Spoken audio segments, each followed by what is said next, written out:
साथियों, ये तीनों बिल अगर इसी तरह से हमारे देश पे लागू रहे तो आने वाले समय में किसान को अपनी जमीन बेचने पे मजबूर होना पड़ेगा। हमारे यहाँ पे बहुत सारे ऐसे लोग, ऐसे राजनीतिक लोग हैं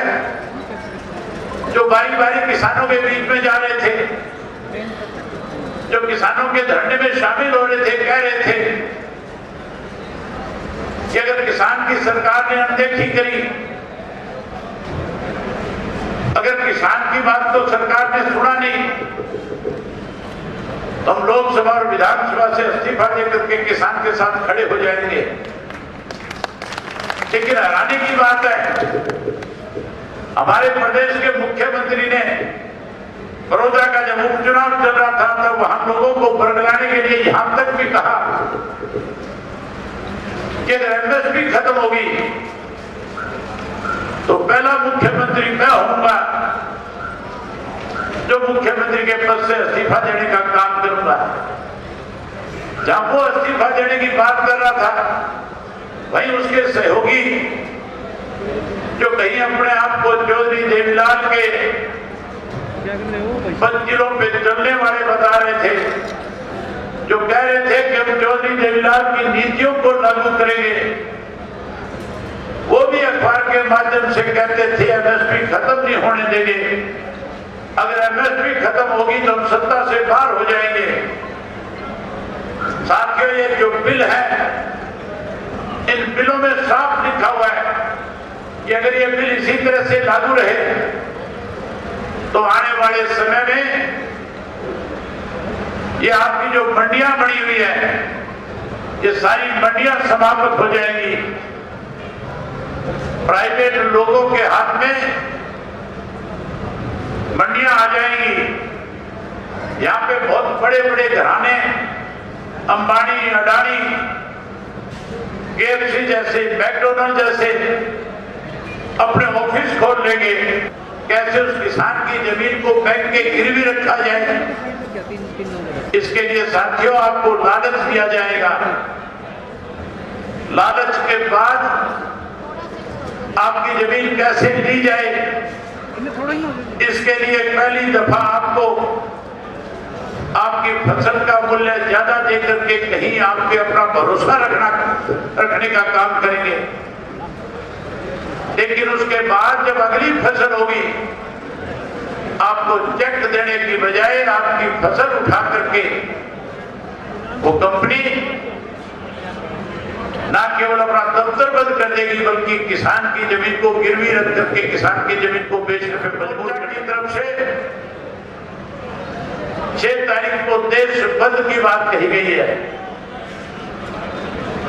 और 6 तारीख कल का दिन है। हमारे यहाँ राजस्थान की सीमाएं लगती है। मैं उम्मीद करूंगा कि जितनी भी राजस्थान की सीमाएं हमारे साथ रखती है, कल के दिन किसी एक भी रास्ते से कोई व्यक्ति हमारे हरियाणा में प्रवेश ना कर सके। इसके लिए अपने साथ लगते हुए रास्तों पे 11 बजे से लेकर के 3 बजे तक पूर्ण रूप से बंद रखने का काम करना। जहां बंद रखने का काम करना, वहीं उसके साथ साथ किसान मोर्चा का अगला क्या आदेश आए, उसके लिए भी जिस तरह आज इकट्ठा हुए उसी तरह दोबारा फिर लामबंद होकर के अगले आदेश की भी पालना करना। सरकार की तरफ से एक प्रस्ताव लाया गया, जिम्मेवारी विपक्ष की बढ़ती थी। जब किसान की अनदेखी हो रही थी, किसान के खिलाफ काले कानून बना दिए गए थे, उन काले कानूनों का विरोध विपक्ष के लोगों की जिम्मेवारी बनती थी। मैंने अपनी तरफ से कॉलिंग अटेंशन मोशन दिया, मैंने अपनी तरफ से प्राइवेट बिल ला करके भी किसान के खिलाफ बनाए गए तीनों कृषि कानूनों का विरोध किया। वहीं कांग्रेस की तरफ से जिम्मेवारी बनती थी कि सरकार के खिलाफ कांग्रेस को प्रस्ताव लेकर के आते, सरकार के खिलाफ नो कॉन्फिडेंस मूव करते, जब मैंने इस बात को लेकर के विरोध किया,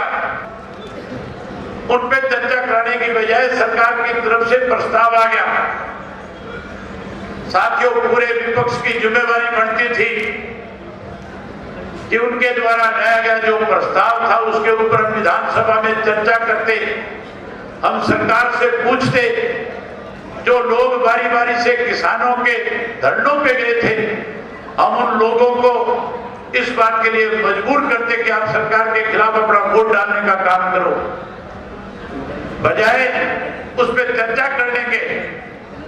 जो विपक्ष था वो सदन से वॉकआउट करके देश को बचाने में अगर कोई सबसे ज्यादा मेहनत कर रहा था, हम अखबार में पढ़ते थे, टीवी में देखते थे, सोशल मीडिया पे खबरें आती थी कि आज देश की आर्थिक स्थिति लगातार कमजोर होती जा रही है, कारखाने बंद हैं, अंबानी और अडानी की हालात भी इस किस्म के हो गए थे कि पता नहीं आने वाले समय में तुम्हें और कौन कौन सी दिक्कत और कठिनाइयों का सामना करना पड़ेगा। साथियों, जब देश की आर्थिक स्थिति कमजोर हो गई थी तो इस देश को आर्थिक रूप से अगर मजबूत, कोरोना की महामारी में किसी ने सबसे ज्यादा देश को मजबूत किया तो उसका नाम केवल किसान था। किसान ने कोरोना की परवाह किए बिना दिन रात खेत में जाकर के काम करके न केवल देश को आर्थिक रूप से मजबूत बनाया, बल्कि इस कोरोना की महामारी से उस लड़ाई को जीतने का काम भी किसान ने किया। हमारे देश में जब आर्थिक रूप से देश को मजबूत किसान कर रहा था, देश का प्रधानमंत्री कैसे देश का किसान कमजोर हो उसके लिए 3 अध्यादेश लेकर के आया। लेकिन ये पहली दफा है कि कोई अधिवेशन नहीं बुलाया गया, किसी राजनीतिक पार्टी के साथ कोई चर्चा नहीं की गई, किसी किसान संगठन को देश के प्रधानमंत्री ने बुला करके पूछा नहीं। अपने तौर पे बड़े बड़े पूंजीपति जो है, जो बड़े इंडस्ट्रिस्ट हैं, जिनको कॉर्पोरेट घराने कहा जाता है, उनके जो सीईओ थे उनको बुलाया,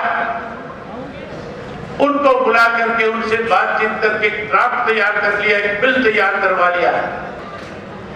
उस कानून को लोकसभा में पेश करके उस बिल को, उस अध्यादेश को ला करके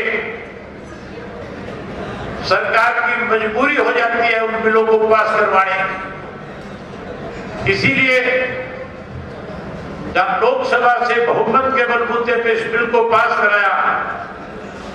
राज्यसभा में जहां डर था कि ये बिल कहीं गिर ना जाए, आने वाले समय में देश सरकार के सामने कोई संकट ना खड़ा हो जाए, हमारे देश के प्रधानमंत्री ने राज्यसभा में प्रजातंत्र की धज्जियों को उड़ा करके उस बिल को बिना बहुमत के भी पास करवाने का काम किया।